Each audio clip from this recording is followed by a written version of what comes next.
I told you last time that my dog was pregnant, and today, September 15th, 2010, she had her puppies.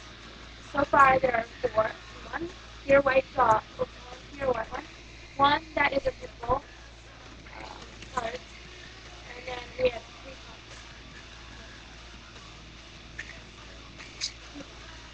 I don't know if she's pregnant or not. I knocked you out of the room because I distracted her because I want her gone forever. She doesn't want to have the puppies if I'm in there. So I'm not in there. Um, they're really, really cute. The first one was a little girl, born at 6 o'clock. I guess I was able to pay attention enough when she started nesting in my clothing on the floor.